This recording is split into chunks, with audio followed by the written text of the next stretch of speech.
นี่บอกท่าที่พระพุทธเจ้าเพิ่นร้อยนะนี่แล้วเอาใจคิดเอานี่แหละสาธุ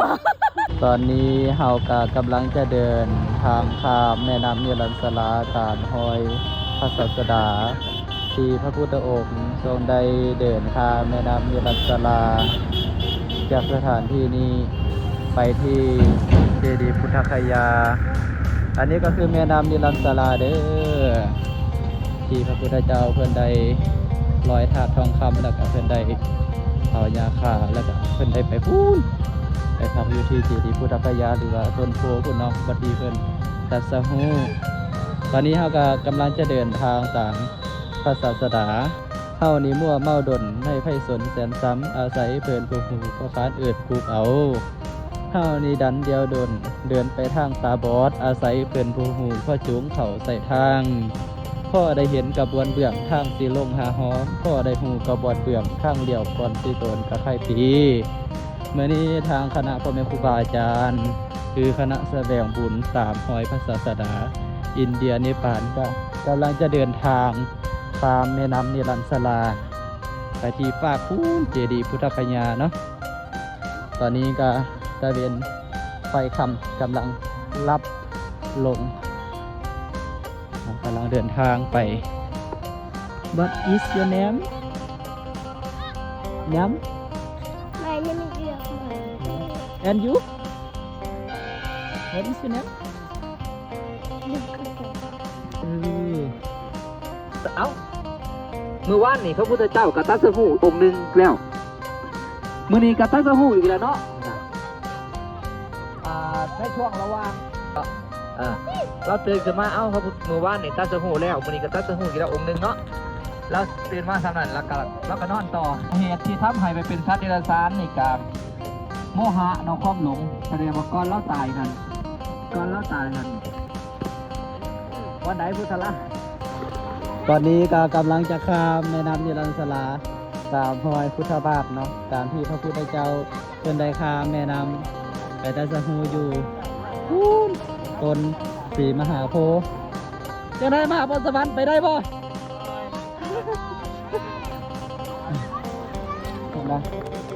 เอียงแข้งนะ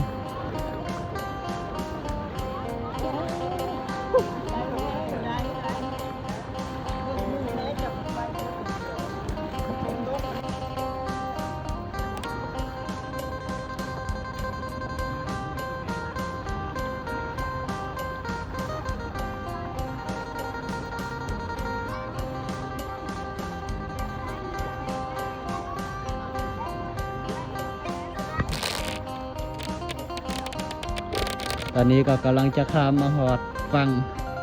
แม่น้ำ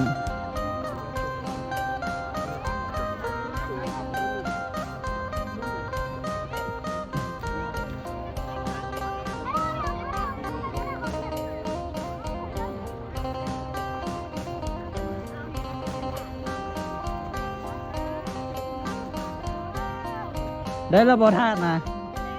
ธาตุทองคำบ่โอ้ดีไซน์ถาดทองคำนี่บอกถาดที่พระพุทธเจ้าเพิ่นร้อยนะนี่แล้วเอาใจคิดเอานี่แหละสาธุ เป็นถาดทองคม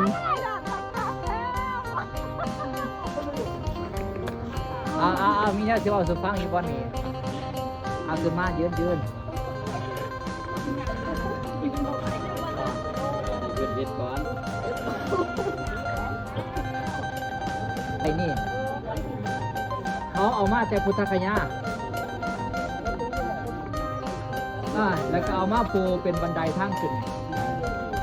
เขาเอามาแมนแต่ก่อนจะมีฮอดพระพุทธรูปอยู่ได้นี่เขาก็ปูดีมีลายเขาปูเขามาเห็นกันเลยเฮียคล้องให้เอาออกเขาจึงต้องออกนี่ไล่นี่หมดแล้วลงเรือไล่ยังอยู่นี่เขามาจากพุทธคยาเอามาปูมายังมีฮอดพระฮอดยังเขาพูดเขามาเห็นก็เลยขอเฮียคล้องให้เอาออกเขาจึงคอยเอาออกเพราะว่าอันนี้ทางลงพาน้ำในรันชลาของพวกวังมหันเขาที่ของเขาเห็ดกับชาวพุทธเฮานะแต่ว่าเขาก็ไม่ต้องไปนั่นนะเดี๋ยวมือเศร้านี่เนาะมือเศร้านี่พากันย่างข้ามไป แล้วลังสีขาวโคตรเดียมากเขาว่านางพูดเขาก็มาล้างกดอยู่บนนั้นเขาทายเลยไหมเขาก็มาล้างกดอยู่บนนั้นเขาก็ล้างกดไป